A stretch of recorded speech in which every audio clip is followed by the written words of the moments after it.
if Nico O'Reilly walking back to that dressing room now, what would he be thinking about that goal? Yeah, listen, to the technical detail that I'd be thinking about that goal is he got too tight. He shouldn't get done from behind. He should get his distances right, delay, wait for bodies to get around him and deal with that scenario better. And listen, they'll look at the clips and they'll sort that out, and he'll hopefully learn from it. He's still a young player. He's played a lot of football and he's probably a little bit fatigued. He's played a lot of minutes for a young player, and that'll be something that he can learn from and hopefully not do again in the future.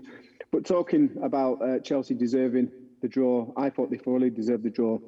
I agree with Scott. The substitutions, especially Andre Santos, who come into the middle of the pitch, I thought he was outstanding. And, you know, if we're talking about potentially Liam Rosenior coming to Chelsea as head coach, he knows this player really well because he played for him last season at Strasbourg, integral part of his squad at Strasbourg. And you can see why he's such an integral part of this squad at Chelsea moving forward, because he was excellent. He gave him that extra body in the middle of the park. Again, going back to Callum McFarlane making a good call, they were getting outnumbered in the middle of the pitch and they couldn't get on the ball. And that's why the possession, I think it was 68% in the first, 68% in the first half for Manchester City. In the second half, it was 57%. And I think that one change alone made that possible because they had an extra body in there and a player playing in his right position, round pegs in round holes, and doing a really good job in the middle of the pitch. And great from the manager. You're just seeing pictures there of Reece James with his arm around him. Excellent result for him to go to the Etihad and get a point, especially after the first half showing. I thought they were outstanding second half and fully behind the manager and fully deserved the draw. How frustrated do you think Pep Guardiola would be, considering the way that first half went, their dominance, didn't manage to convert some of the half chances or the chances that they had. They weren't the most fluid in the final third.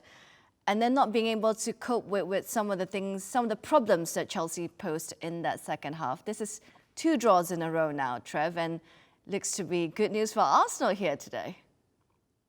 Great night and great, 7 days for Arsenal. They've got the victories that they needed, and Manchester City have slipped up with two draws away at Sunderland and away at home against Chelsea.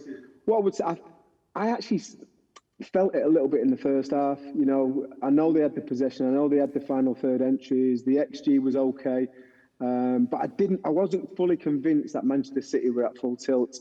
Maybe last 7-8 minutes of the first half, they started to show little glimpses of that. But in general, I thought they were a little bit underwhelming. That continued. And with the tactical changes that Callum McFarlane made to the Chelsea side, it made them a lot more competitive.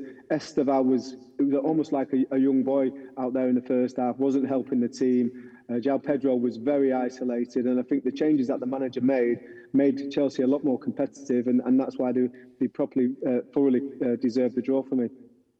What do you think this result means in terms of the title race, then, Scott? I think it has been a really good day for Chelsea. It's been a brilliant day for Arsenal.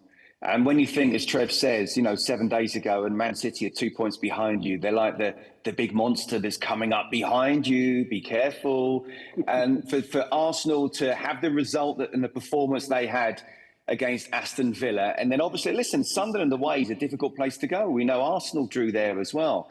And this Chelsea, I think almost Chelsea at home, despite them having the better players on paper, was seen to be the one where they needed to get back to 3 points. And obviously, they're only a minute or two away. But again, I agree with Trev. Brilliant substitutions, even in the first half, even when it was a little bit even on 30 minutes. City were in control, really. And you're thinking we're going to wait for City to open Chelsea up at some point. And that's exactly what happened at half-time.